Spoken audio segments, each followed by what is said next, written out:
I was mending the elbow of Noah's school sweater when I heard the suitcase. It wasn't a dramatic sound, just a hollow thud against the hardwood floor upstairs, followed by the scrape of something heavy being dragged across the bedroom. In 34 years of teaching middle school English in Ashford, Kentucky, I'd learned to read the sounds a house makes the way other people read weather.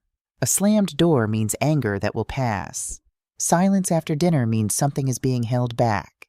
And a suitcase dragged across a floor at 7 in the evening on a Wednesday, with no trip planned, that means trouble you're not ready for. I set Noah's sweater on the arm of my reading chair and climbed the stairs.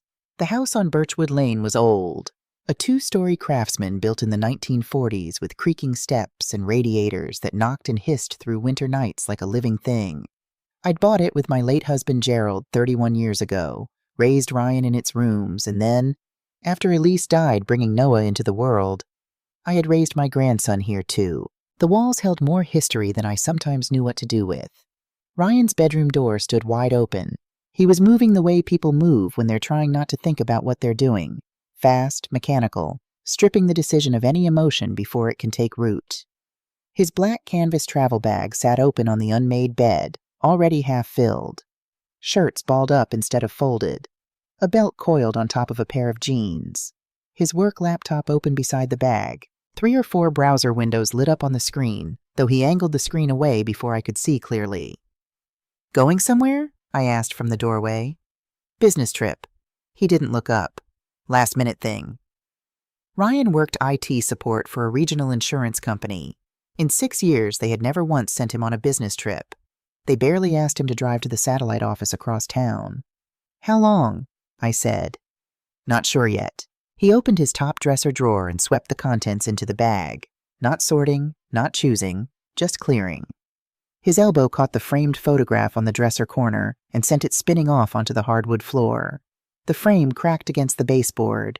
Inside it, Elise in the hospital bed, exhausted and radiant, holding newborn Noah against her chest. Ryan had placed that photograph there the week after her funeral and had never moved it.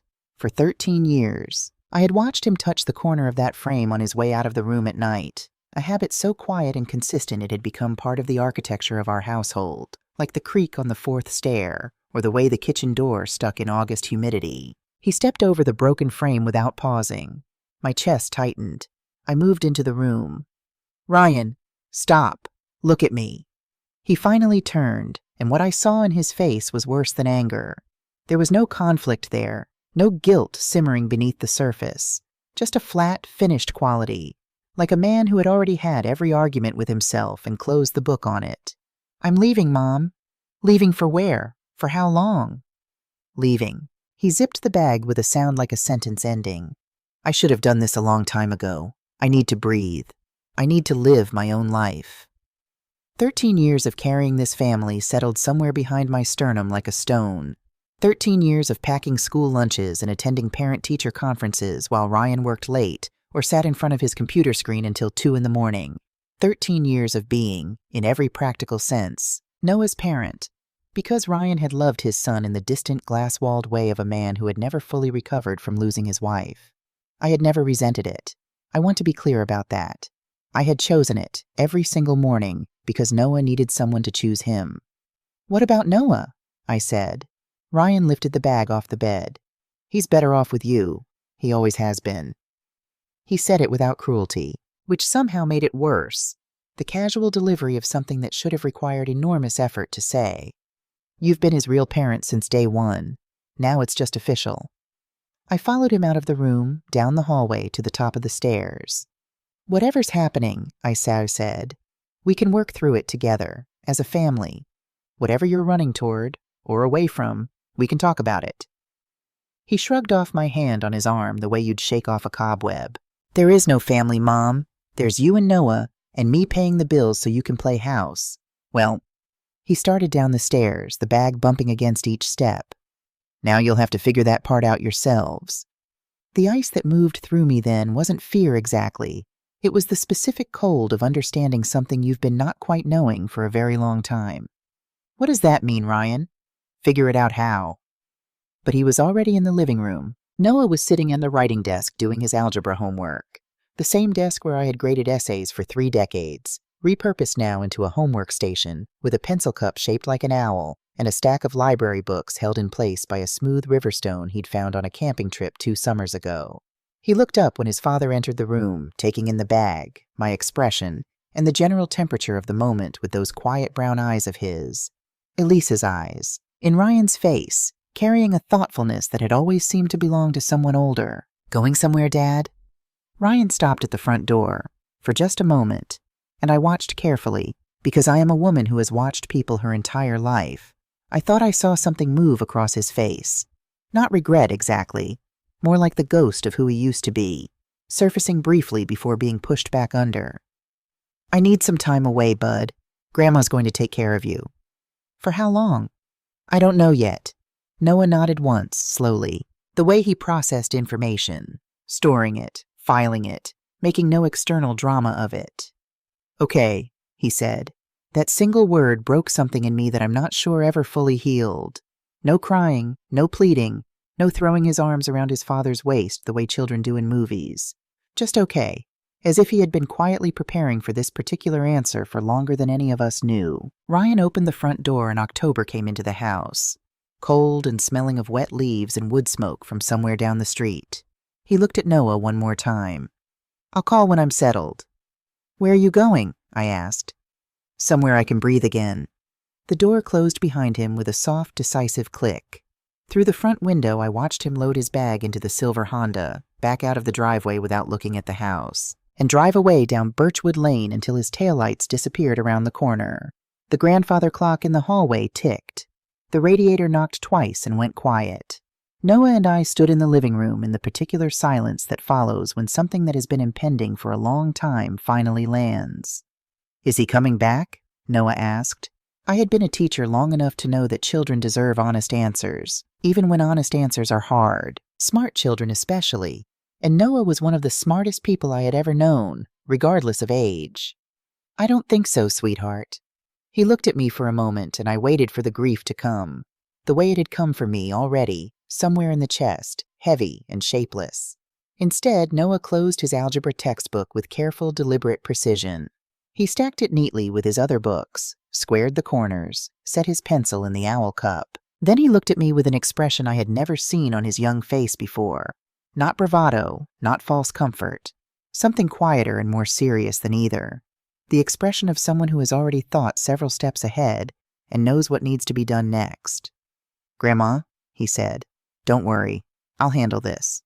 I almost said something dismissive. "Sweetie, you're 13. But something in the quality of his stillness stopped me. There was no performance in it, no childish theater, just calm, certain clarity, as if he were reporting a fact rather than making a promise. "What do you mean, handle it?" He picked up his books and moved toward the stairs. "I need to look at our bank accounts first. Then we'll know what we're actually dealing with."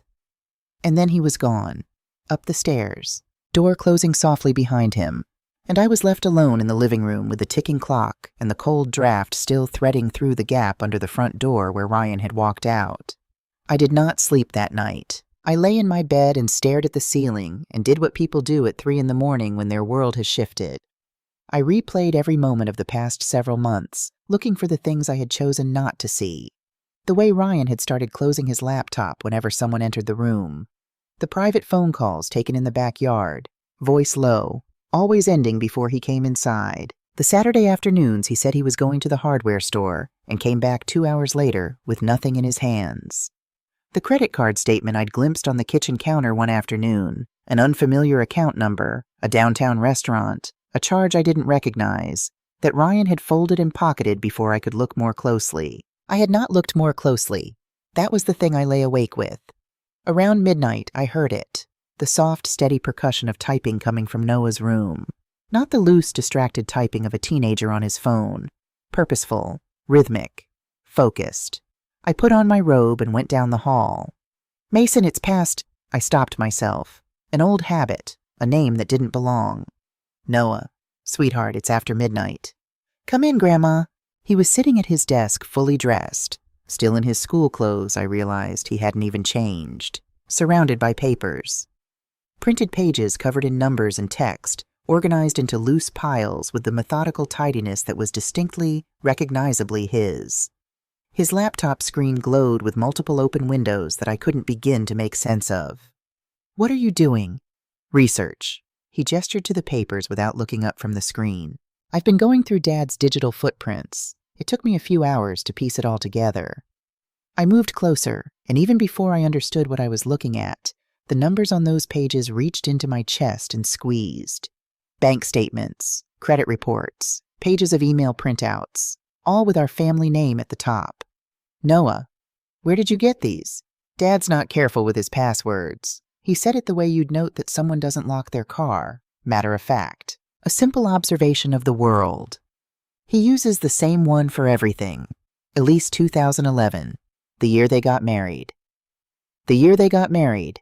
He had used the year his wife died giving birth to their son as the key to every lock in his digital life, and now that key had been turned by that same son. You logged into his email. Technically, I just used his password. It's not really hacking if he left the door open. He finally looked up at me, and what I saw in his face tightened the squeeze in my chest. He looked tired in a way I hadn't noticed before. Not sleepy, but tired, the way people look when they've been carrying something heavy for a long time. "Grandma, you need to sit down. What I found is worse than you're probably expecting." I sat in the wooden chair beside his desk. My legs were glad for it. He handed me a printed bank statement. My name at the top. The account number of the savings account I had been adding to for 28 years. A teacher's pension carefully supplemented, a little added each month, slowly and steadily and without drama the way I had always lived my life. The balance column read, $14. I held the paper and read the number 3 times. The room felt like it was tilting slightly. "That can't be right." "It's right." Noah's voice was soft, but he didn't soften the truth. There was a kindness in that, in not dressing it up, not making me ask twice. "He's been moving money out gradually for 4 months.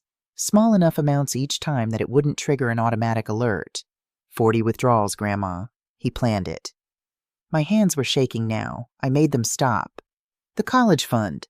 Noah, what about—" He handed me the second statement before I finished asking.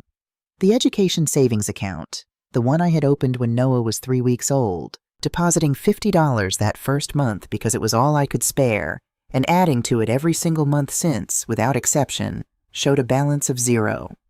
3 weeks ago," Noah said quietly, "Dad transferred the full amount to his personal checking account, then moved it somewhere else within 48 hours. $43,000. Gone." "Somewhere else where?" Noah turned back to his screen and pulled up a social media profile. A young woman, dark-haired, mid-30s, professionally photographed in the way of someone who understood how to present themselves online.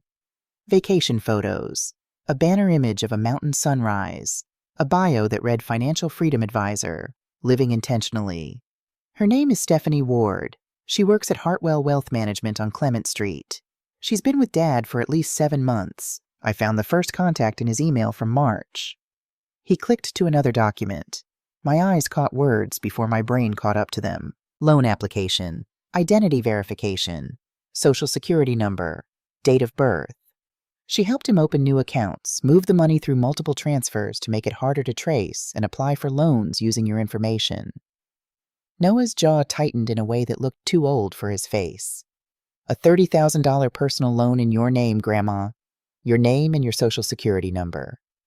$30,000 in debt I hadn't taken on, in my name, at 68 years old. And there's another one. He set a second page in front of me, and this was the one that made my vision go briefly white at the edges. A $15,000 credit card application, using my social security number, with a fake date of birth listing me as 26 years old. The silence in the room was complete. My son had taken the identity of his 13-year-old child, the child he was leaving behind, the child who had never had a mother, the child I had raised from his very first breath, and used it to borrow money he intended to disappear with. "Noah." My voice came out barely above a whisper. "How long have you known something was wrong?" He was quiet for a moment. He turned slightly in his chair, and in the lamplight I could see him deciding how much to say. 8 months, he said finally. "I started noticing things in February, the way Dad would angle his laptop when I walked past, How he'd be on his phone in the backyard, even in cold weather, and stop talking the second he heard the back door. The way he stopped asking about my grades, he always used to ask. And then one afternoon in March, I saw him slide a piece of paper into his jacket pocket when he saw me coming into the kitchen. The paper had a woman's name on it. "You've been watching for 8 months. I didn't know what I was looking at yet. I just knew something was different. He reached past his laptop and straightened a stack of papers that didn't need straightening. A small, unconscious gesture that reminded me suddenly that he was still a child, still a person with nervous hands and things he found hard to say. I started learning more about how to find information online. YouTube tutorials mostly. Some cybersecurity forums. I wanted to understand what Dad was actually doing before I said anything to you, because I didn't want to worry you unless I was sure. I didn't want to worry you. 8 months of watching, learning, preparing, carried alone in silence to protect me from worry. I looked at the desk in front of him, the organized piles of evidence, the careful labeling on each folder, the notepad with its numbered list of steps taken and steps remaining. And I understood, sitting there in my bathrobe in the small hours of the morning, that the child I had been raising had been, quietly and without fanfare, raising himself into something I hadn't known to prepare for. "This is a lot for one person to carry," I said. "I know." He met my eyes. "That's why I'm done carrying it alone. We have everything we need, Grandma. Every transfer, every forged document, every application. I've been saving screenshots and downloading records for 3 months. It's all here." He opened a folder on his desktop, labeled simply Evidence, and inside it were dozens of organized files, date-stamped, named, categorized with the precision of someone who understood that documentation was the difference between justice and noise. "What do we do with it?" I asked. Noah straightened in his chair and looked at me with the quiet certainty I was already beginning to recognize as distinctly, specifically his. "First thing tomorrow morning," he said. "I file fraud alerts on both our names with all 3 credit bureaus. Then I submit an identity theft report to the Federal Trade Commission. Then I send everything I have on Stephanie Ward to the compliance department at Hartwell." He paused. "I also found something about her background that changes things significantly. But that can wait until morning. You need to sleep, Grandma." "I don't think I can sleep." "Try." He stood up and gently took the bank statements from my hands, setting them back in their pile. "You raised me for 13 years. You made sure I was okay every single day. Let me make sure you're okay tonight." I stood in the doorway of his room for a moment, watching him turn back to his screen. This boy of mine, born in grief and raised in love, who had apparently been watching over me in the dark for 8 months without saying a word. "Noah." "Yeah? I love you, very much." He didn't look up, but I saw the small, private smile that moved across his face. "I know, Grandma. I love you too. Go to sleep."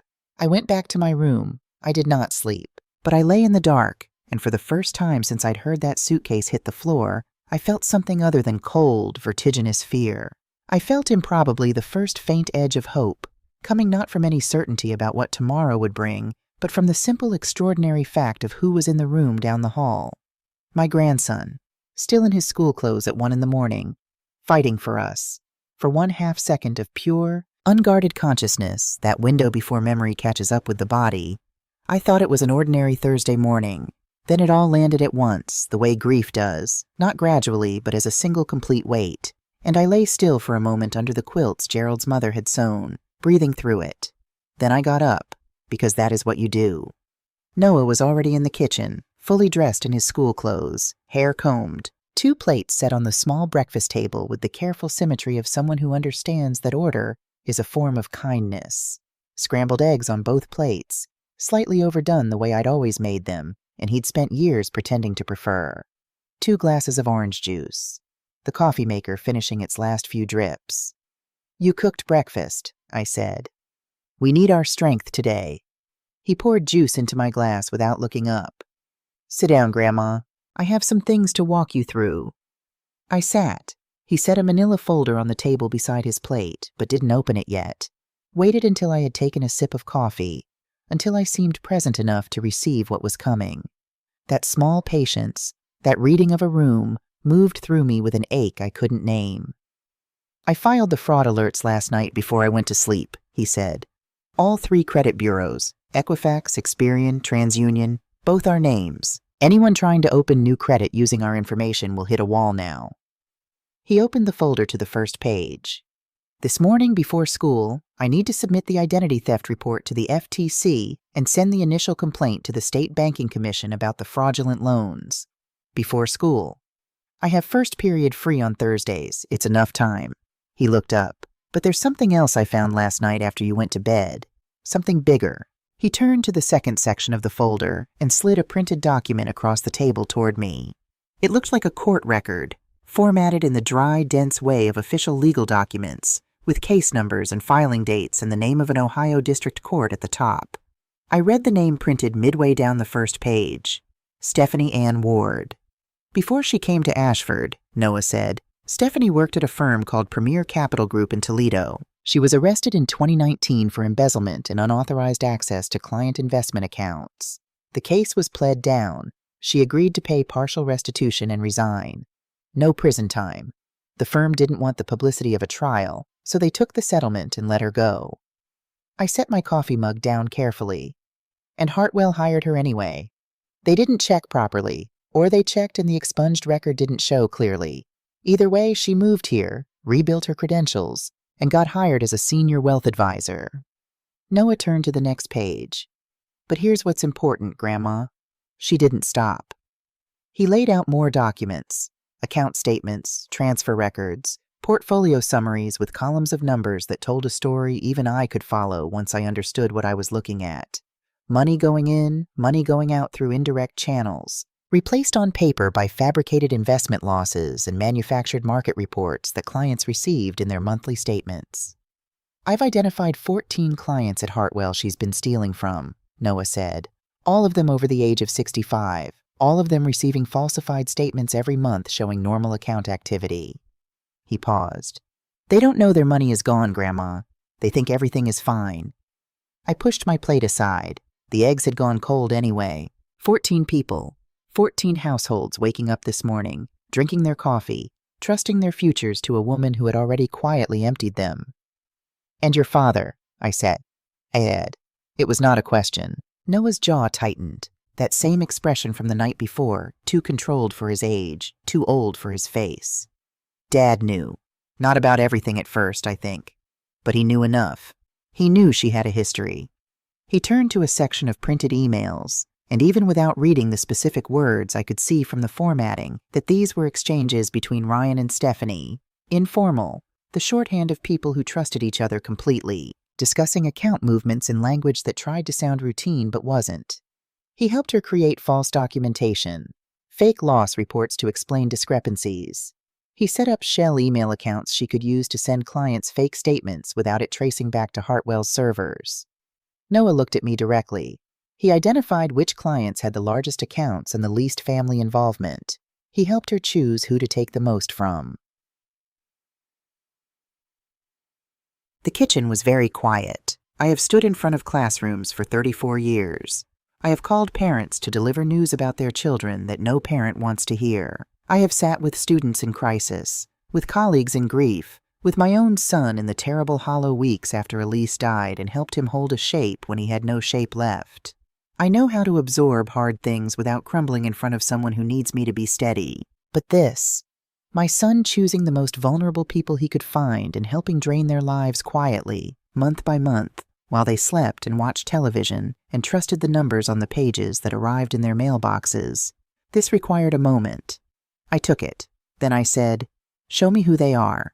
Noah opened his laptop and pulled up the spreadsheet he'd built, a document he had clearly spent hours constructing. Each row a person, each column a category of information.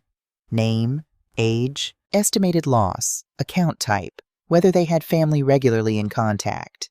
He walked me through the ones he'd documented most fully. Frances Holbrook, 82 years old, a retired school teacher. The coincidence of it landed on me like a hand on the shoulder. Widowed 6 years ago. Her retirement account, built over 40 years of work, had been reduced by $28,000 through a series of transfers disguised as portfolio rebalancing. She was still receiving monthly statements showing modest growth. "She doesn't know," Noah said. "She thinks her money is working for her right now." Earl Drummond, 74, former machinist, had sold his house when his wife needed extended care and moved the proceeds into a managed account at Hartwell for what he'd described in a client intake form. Noah had found it in Stephanie's work files as the money I'll live on for the rest of my life. Half of it was gone. He'd been told it was lost in a market correction 18 months ago. He blamed himself, Noah said quietly, pointing to a client email he'd printed. He wrote to her asking if he should have listened to the news more carefully, whether he'd missed signs he should have caught. She wrote back and told him these things happen and that she was watching his remaining portfolio carefully. Beverly Stanton, 79, a widow who had trusted Ryan specifically. Ryan, by name, listed in her intake file as her primary contact at the firm. Ryan had recommended she consolidate her savings into a new growth fund. The fund had a name, a prospectus, a phone number. None of it was real. The money had moved into accounts that existed only to dissolve. I set both hands flat on the table. "These people trusted us," I said. "They trusted people with our last name." "Yes." Noah said it simply without softening it. "How do we help them?" He turned the laptop toward me and showed me what he'd built during the hours I'd been lying sleepless down the hall. 19 individual document packages, one for each identified victim. Each package contained a complete record of what had happened to that specific person's money. Transaction histories, transfer records, names, dates, account numbers. A clear, step-by-step guide for reporting identity theft and financial fraud to the appropriate authorities. Contact information for the Ashford Legal Aid Society, the State Attorney General's Consumer Protection Division, and a nonprofit in Louisville that specialized in helping elderly victims of financial fraud recover losses. Every package was addressed, printed, ready to be sealed. "Anonymous?" I asked. "For now. If I attach my name to these, it raises questions about how a 13-year-old obtained private financial records. Those questions could complicate the investigation." He said it with the flat practicality of someone who had already thought the problem through completely. Once there's a formal investigation underway, once the police have their own access to these records, it won't matter how the first tip arrived. What matters is that every one of these people has everything they need to start fighting back, in their hands, today. I looked at my grandson across the breakfast table, 13 years old, still growing into his father's height and his mother's eyes. At this time last week, he had been arguing with me good-naturedly about whether he had to wear a jacket to school. "When did you prepare all of these?" "Last night, after you went to bed." He checked his watch and began stacking the folder back into order. "I need to leave for school in 20 minutes, but Grandma, the packages are ready to mail. If you can take them to the post office this morning, everything starts moving today." I picked up the stack of addressed envelopes, 19 of them, each one carrying the particular weight of a life that didn't yet know it was about to get unexpected help from an anonymous source. "I'll take them," I said. 3 days passed with the strange compressed tension of waiting, like the held breath before a storm breaks or a diagnosis is delivered. I went to the post office. I filed the identity theft paperwork Noah had prepared with the careful instruction sheets attached. I ate meals and answered the phone when it rang and watched the second hand on the kitchen clock and tried to understand how the world had rearranged itself so completely in 72 hours. Noah went to school. He came home, did his homework, ate dinner, and then disappeared into his room where the quiet, purposeful typing continued until well past the hour it should have stopped. I did not ask him to go to bed earlier. I understood now that what he was doing in that room mattered and that sleep could wait. On the third evening, he came downstairs with his laptop under his arm and set it open on the kitchen table in front of me. "Hartwell suspended Stephanie Ward this morning," he said, "pending internal investigation into client account irregularities. HR received a full documented complaint yesterday. The compliance officer has been sitting on concerns about her for months but didn't have enough to act. Now she does." I read the brief internal memo he'd somehow obtained. "How did you—" "Stephanie uses the same password structure as Dad. Once I understood her pattern, I could access her work email." He held up a hand before I could speak. I know what I'm doing exists in a legal gray area. But Grandma, she's been robbing people who are 80 years old. I made one copy of one memo and I'm not touching her accounts again." He sat down. "Besides, Detective Okafor will have a warrant within the week. Everything I found, they'll find legally. Detective Okafor? Patricia Okafor, Ashford PD, Financial Crimes Unit. I sent her an anonymous tip package 4 days ago, the same night Dad left. Everything I had on Stephanie, formatted as a professional case summary with citations to all the relevant statutes. He opened a new window on his laptop. She's been moving on it. I can see from public record filings that a warrant application went into the county court 2 days ago. I sat back in my chair. Outside, the October dark had settled fully over Birchwood Lane, and the house around us was quiet in the way of a place that has been recently emptied of something that used to take up space. Noah. I paused, finding the words. You sent a warrant application to a police detective before you told me any of this was happening. I told you I'd handle it. You were 12 years old when you decided that. 13. The correction was gentle but precise, and someone had to. The phone rang on a Thursday afternoon while Noah was at school and I was paying bills at the kitchen table, sorting through the mail with the grim arithmetic of someone calculating how long a finite amount of money can be stretched. The caller ID read Ryan's cell number, and my heart did the involuntary thing it does when it hasn't yet caught up with what the mind knows. I answered. Mom. His voice had changed completely. The flat, finished quality of the night he left was gone. What replaced it was something I hadn't heard from my son since the week after Elise died. A raw, stripped-back desperation, like a man suddenly standing in weather he hadn't dressed for. Something's wrong. Everything is coming apart, and I think someone is targeting me and Stephanie. I said nothing. I watched the clock on the microwave and listened.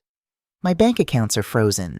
The police came to the motel yesterday asking about identity theft complaints. Stephanie got suspended from her job this morning, and the State Banking Commission sent a formal inquiry to Hartwell. Someone has everything, Mom. Emails, bank records, transfer histories. They sent her boss a complete documented file. His breathing was uneven. This is coordinated. This is someone who knows exactly what they're doing. Ryan, I said carefully, maybe this is consequences catching up with you. This isn't consequences. This is a targeted attack. Whoever is doing this has serious technical skills and they clearly want to destroy us. His voice cracked on the last word. Mom, I need you to be careful. If someone has this much access, they might come after you and Noah next. The irony moved through me like a cold current. Where are you staying? I asked. The Sunrise Inn, out on Route 12.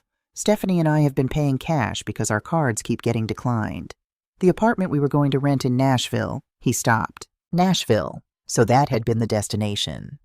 The landlord in Nashville turned us down after getting an anonymous tip about our background. Mom, someone is hunting us. He exhaled roughly. I know I messed up.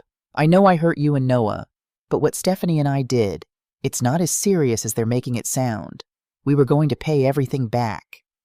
You used Noah's social security number, Ryan. Silence.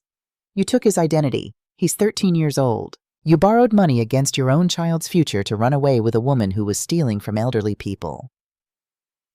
I didn't know the full extent of what You identified her targets, Ryan. My voice was steady. I was proud of it for that.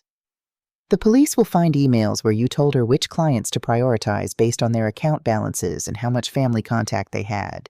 Beverly Stanton trusted you by name. She asked you specifically for advice, and you pointed her toward money that doesn't exist. The silence on his end stretched so long I checked the call was still connected. When he spoke again, his voice was different. How do you know about Beverly Stanton? I heard the back door open, Noah's footsteps in the mudroom, the thump of his backpack on the bench. Mom, nobody should know that name unless they've been inside Stephanie's client files. How do you... Noah appeared in the kitchen doorway, still in his jacket, reading my expression in one quick scan. He crossed the room silently, set his laptop open on the table, and typed a message in the Notes app, turning the screen toward me. Keep him talking. 10 minutes. I held his gaze for 1 second. He nodded once, calm and certain, and went back to his laptop. Ryan, I said, I think you need to start thinking very seriously about turning yourself in. Nobody is turning themselves in. We just need to get somewhere and regroup. His voice picked up a desperate momentum. Mom, please, whatever you think I've done, I'm still your son. Doesn't that count for anything? It counted for everything when you were the son I raised. Right now I'm having trouble finding him. You can't. You left Noah with $14, Ryan. My voice finally broke, just slightly at the edges. Not $1,200, not $12,000, $14. And you left owing money in his name that he doesn't even know about yet. He's 13 years old. He still has a stuffed penguin on the top shelf of his closet that he pretends he keeps for sentimental reasons. A sound came through the phone that I didn't want to interpret. Noah slid the laptop screen toward me. On it, a text from a number I didn't recognize. Units in position. Keep him on the line. 3 minutes. My heart knocked hard against my ribs. Mom, I know what you need, Ryan. You've always needed things. What you never understood is that Noah needed things too, every single day, and someone had to provide them. I couldn't. After Elise, I couldn't. I know you couldn't. And I am telling you, as your mother and as the person who did it anyway, that is not an excuse for what you did to him. Through the phone, I heard a sound, a hard knock, official and unmistakable. Then another. Ryan's voice cut off mid-breath. Then other voices, distant and clear. Ryan Calloway, this is the Ashford Police Department. Open the door. Noah closed his laptop. He sat across from me at the kitchen table and we looked at each other across the plates from this morning's breakfast, still stacked in the drying rack, while through my phone speaker we heard the sounds of a door opening, of professional voices reading familiar words, of a situation resolving itself the way Noah had planned for it to resolve, precisely and completely, and without any unnecessary drama. The call ended. The kitchen was very quiet. Is it over? I asked. The arrests are over. Noah folded his hands on the table with the composure of someone much older. The recovery is just beginning. But yes, Grandma, the part where we were victims is finished. I looked at my grandson across the table. This boy Elise had died to bring into the world, whom Ryan had abandoned without a backward glance, who had spent 8 months watching and learning and preparing in silence so that I would not have to face this alone. He looked back at me steadily, and I saw in his face both the child I had raised and the person he was becoming, and I understood that these two things were not in conflict, that the one had grown from the other the way strong things grow, quietly, underground, before they emerge into the light. Thank you, I said. He shook his head slightly. You don't thank family. He got up and put the kettle on for tea, and we sat together in the kitchen while the October dark gathered outside and the old house settled around us, and somewhere across town the rest of the dominoes finished falling. The first hard frost came early that year. I remember standing at the kitchen window on a November morning, watching it silver the grass on the small backyard of our new house on Maple Street, and thinking that there was something almost kind about the way winter stripped everything back to its essentials. No pretense, no performance, just the bare bones of things, clean and honest in the cold light. We had moved in October, 2 weeks after the arrests, when it became clear that the house on Birchwood Lane carried too much of the wrong kind of memory in its walls. The new house was smaller by a third, on a quieter street, with a maple tree in the front yard that Noah had immediately claimed as a landmark. That's how people will know where we live, he'd said, carrying boxes through the front door. The house with the good tree. It was the most 13-year-old thing he'd said in weeks, and I had held on to it like a small, warm stone. The new kitchen had a window over the sink that caught the morning light differently than the old one. More directly, more generously, filling the room with something that felt, on good days, almost like optimism. I had arranged the same coffee mugs on the same hooks, put Gerald's mother's quilt on the same chair, set the framed photograph of Elise, a different photograph, one from before Noah was born, Elise laughing at something outside the frame with her whole face, on the shelf above the radiator where I could see it from the table. We were rebuilding, not restoring. That word implies returning to something. We were building something new from the materials we had left, which turned out to be more than I'd expected. Noah came through the front door on a Tuesday afternoon in late November with more energy in his body than I'd seen from him since before Ryan left. The particular brightness of someone carrying good news they've been holding on to all day. He dropped his backpack in the mudroom, came into the kitchen, and set an official envelope on the table in front of me with a precision that was purely theatrical. Open it, he said. The return address was the Kentucky Office of the Attorney General, Consumer Protection Division. I opened it carefully, the way you open things that might matter. The letter was formal and dense, with legal language in the upper sections, But midway down the first page, the numbers appeared with the simple clarity of arithmetic. Restitution payment in the amount of $21,300, representing Dorothy Calloway's proportional recovery from the liquidated assets of Stephanie Ward, including proceeds from the sale of a vehicle, personal jewelry, and investment accounts funded with misappropriated client money. $21,300. Not everything. Not even close to everything.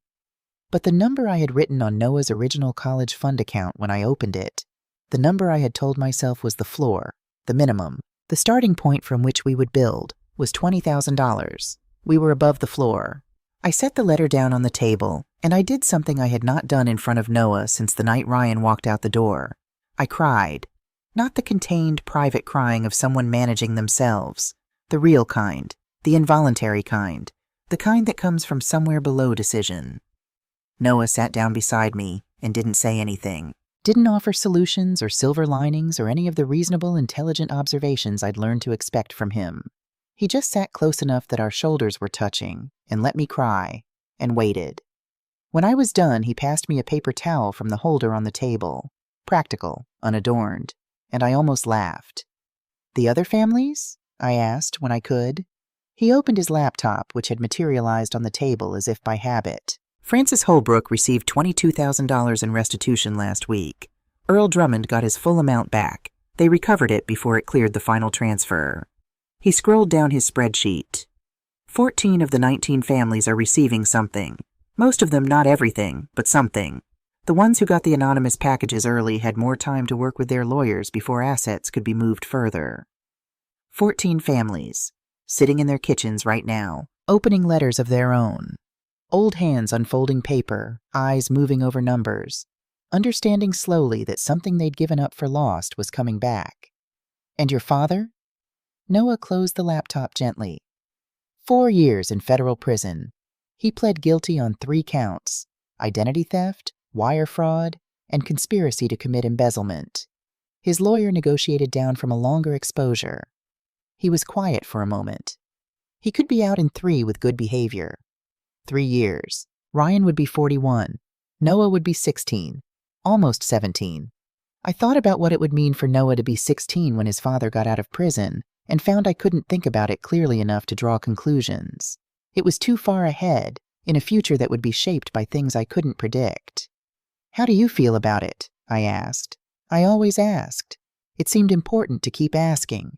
Noah considered the question the way he considered everything. Fully, without rushing toward an answer he hadn't earned yet. "I feel like it's the right number," he said finally. "Not revenge, just math. What he did has a cost, and he's paying it." He looked at the table. "I don't feel happy about it. I want you to know that. It doesn't feel good the way I thought it might." "What does it feel like?" "Finished," he said. "It feels finished, like closing a book." One afternoon in December, I was reaching into Noah's desk drawer for a pen. He was at school. I was writing Christmas cards at his desk because the light was better in his room in the afternoons, and I pulled open the wrong drawer. Inside it was a composition notebook, the black and white marbled kind he'd used for notes since 5th grade. It fell partially open as I set it aside, and I saw the date on the first visible page. February 14th. 8 months before Ryan left. I should have closed it. I knew even then that I should have closed it. But the date sat there with the weight of everything I now understood, and my hands made the decision before my conscience could intervene. The entries were not dramatic. That was the first thing that struck me. They were observational, precise, dated, almost clinical in the way they recorded details without editorializing. Dad was on the phone in the backyard again, about 25 minutes. Hung up before coming inside. 3rd time this week. 3 weeks later, Dad closed the laptop when I came into the living room. Quick, like a reflex. He used to leave it open all the time. And then in March, a single line that sat alone at the top of a page. Saw a woman's name on a paper in Dad's jacket. S. Ward, we'll look this up. Page after page, month after month. Not a child's diary. No emotion, no self-pity, no fear. A record. Built by a 13-year-old who had understood, at some bone-deep level, that the adults in his life were not handling things, and that someone needed to start paying attention. I turned to the last written page. One entry, near the bottom, dated the week before Ryan left. I think it's going to happen soon. I've been getting everything ready. I don't want to tell Grandma yet because she'll worry and there's nothing to do until there's something to do. She's already carrying enough. This part is mine to carry. She raised me. The least I can do is make sure she doesn't have to face this alone when it comes. I sat in Noah's desk chair in the afternoon light for a long time. Then I placed the notebook carefully back in the drawer, exactly as I'd found it, and I went downstairs and stood at the kitchen window and watched the maple tree in the front yard, bare now in the December cold, its branches making their clean black lines against the pale sky. He had known. He had watched and learned and prepared and carried it alone for 8 months. Not because he had no one to tell, but because he loved me enough to wait until he had something to offer along with the truth. She raised me. The least I can do is make sure she doesn't have to face this alone. That evening I was in the kitchen when Noah came home from his after-school computer science club, a new addition to his Thursday routine, something he'd joined quietly and mentioned only when I'd asked about his schedule. He came in, hung up his jacket, washed his hands, and sat down at the kitchen table with the comfortable ease of someone arriving in a place that fits them. Then he stopped. He looked at my face. He was 13 years old and the son of a woman who had known how to read people, and some things are inherited. "You found the notebook," he said. It wasn't an accusation. It wasn't even entirely a question. Just a statement of understanding, offered without defense. "I wasn't looking for it," I said. "Wrong drawer." He nodded slowly. "It's okay." "Noah." I sat down across from him. "You were 12 years old when you started that notebook, when you decided to start watching, 13 in April. You were 12 years old," I said again gently, "and you decided to protect me, by yourself, for 8 months, without telling me." He was quiet. Outside, the December wind moved through the maple tree and the branches tapped lightly against the front window. "Someone had to," he said. "You didn't have to do it alone. If I'd told you what I suspected, you would have worried. And worrying without being able to act yet, that's the worst kind. I know because I felt it for 8 months. He looked at me steadily.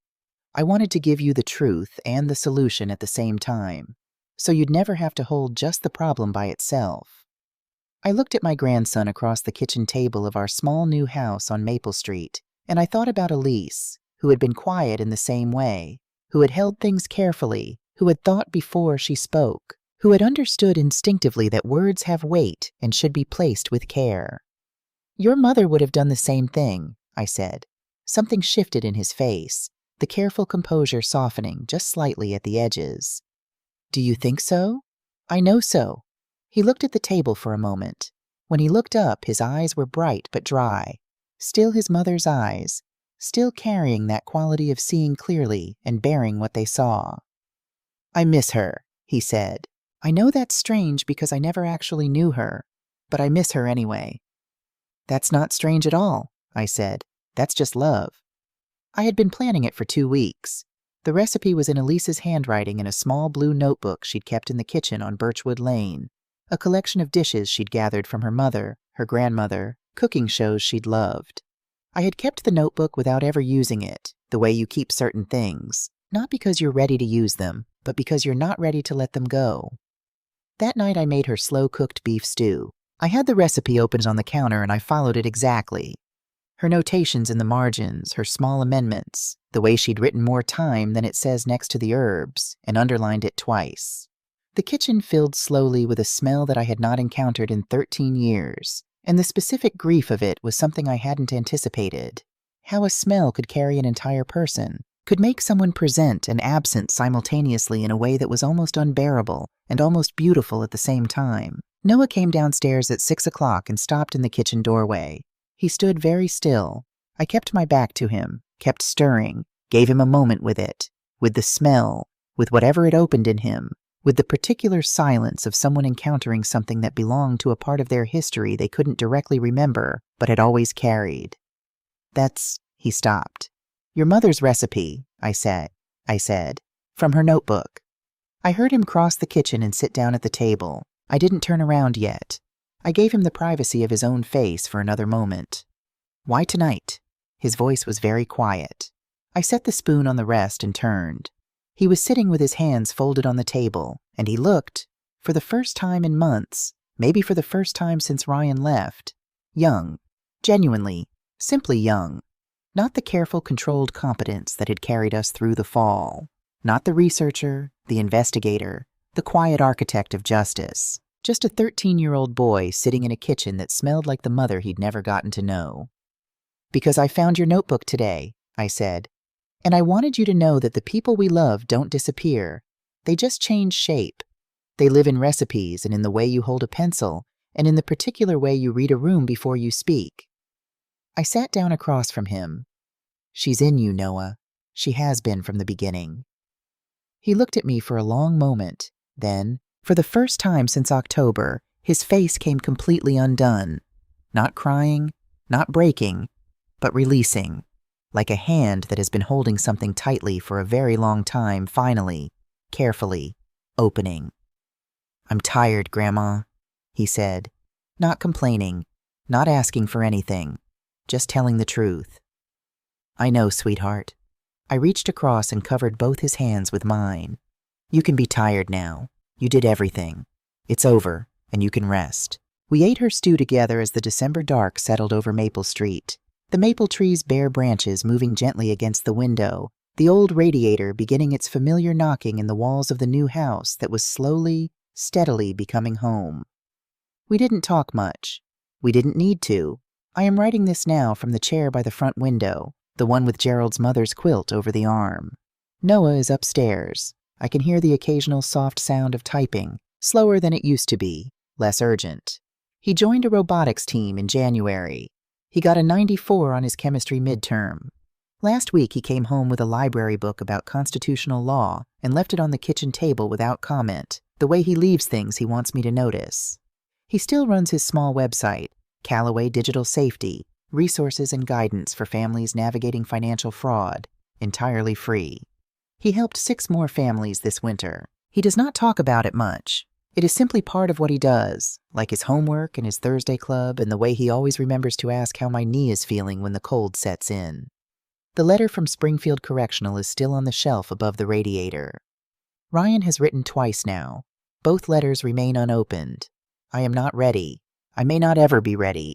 I hold that uncertainty without forcing it toward a resolution it hasn't earned, because some things deserve to be approached slowly and with honesty, and forgiveness is one of them. What I know is this.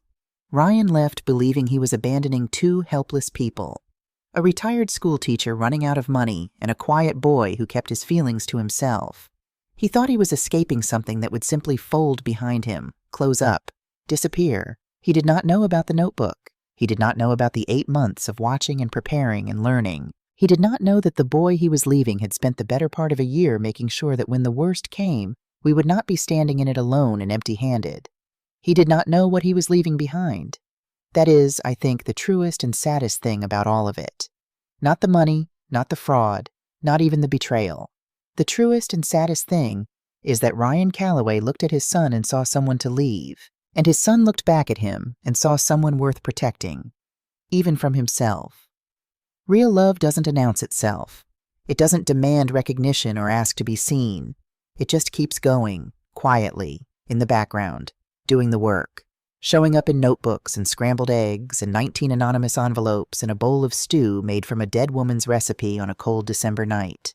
That is what my grandson taught me this year, and I am 68 years old, and I have been a teacher my entire life, and I want you to know, the best lessons still come when you're not expecting them. We are okay, not because everything is okay, but because we have chosen, every morning, to continue, and because we are choosing it together. That is enough. That is, it turns out, everything.